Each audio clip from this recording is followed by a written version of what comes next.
Well, really, like, this is a prime example of another right winger who is out there, promoting this notion that, like, maybe this whole thing is like being ginned up. Maybe whoever they are, in this instance, we know who Brian Kilmeade thinks they are. Maybe they're pumping like the number of deaths. Like, I was curious, like, how this works. Like, the hospital administrator gets a call from Governor Cuomo. Governor Cuomo says, "Hey, we need more deaths in New York because it's going to reflect well on me." Or maybe it's like, I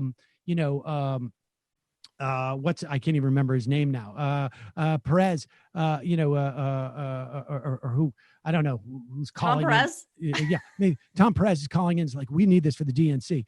So could you please inflate the number of deaths? I'm calling every hospital administrator I can. Sam, it reminds me of the Holocaust deniers. That's what this is.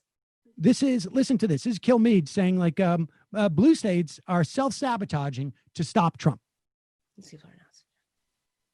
Joe Biden is not going to want the scrutiny on what he did with the $800 billion in stimulus package, because there was no shovel-ready projects. And when you do an actually accounting of this is not going to be a plus from him. Plus, his own chief of staff, Ron Klain, said that when Joe Biden was in charge of H1N1, they got lucky. There was nothing that they did. Look back at the Politico quotes as they dug up that story. And keep in mind, too, it's small gains, but they are gains. Truckloads are growing again. Air travel and hotel bookings are up slightly. Mortgage applications are rising, and more people are opening up new businesses. If you could get some of those blue states to believe in their small business people on their main streets in their state, you will see this economy begin to come out of the ashes. But they're too concerned about who gets credit and what presidential candidate will win in November.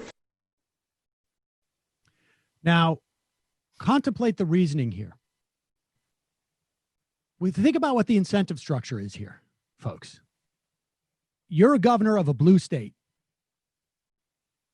and you are going to sacrifice your own political career so that Donald Trump doesn't get credit for an economy bouncing back. And so therefore you're going to keep everybody inside. Think how demented, what goes on in Brian Kilmeade's mind that he thinks this can be the argument. It's the same argument. Like, they're juicing the death counts. Like, what is the incentive structure for a hospital to do that? What is the incentive structure for anybody to do that?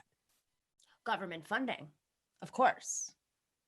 A hospital is going to get more funding that's what I'm saying. Like, I'm entertaining there. Right. Well, the other side of it is, and if you really want to start, like, so now they're starting to estimate how many people are leaving New York permanently. Like, how does that benefit any Democrat? No, it's population. It's absurd.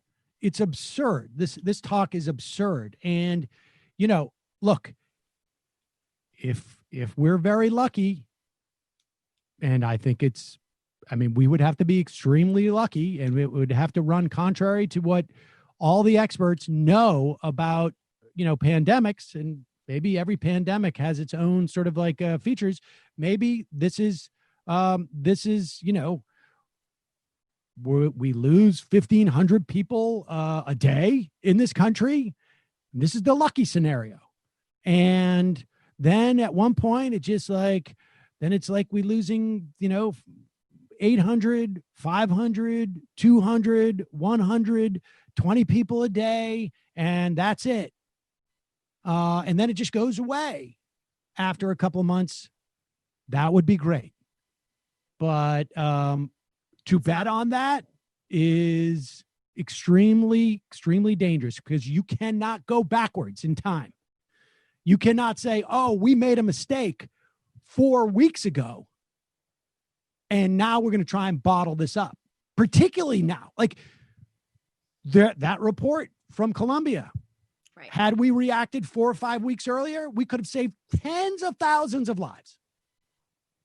No, but we know the answer. I don't understand why we're even entertaining this. Like, why is it? We know every epidemiologist has said that you're going to have waves of this, and that the best case scenario is that most citizens, most people get infected, but they've built up some sort of resistance to it, but it's a novel virus, so that's not even guaranteed. I don't see the logic here. And I think, if this had happened in a non-election year, I'm very curious to see how this crisis would have been dealt with. Yeah, that's a good point.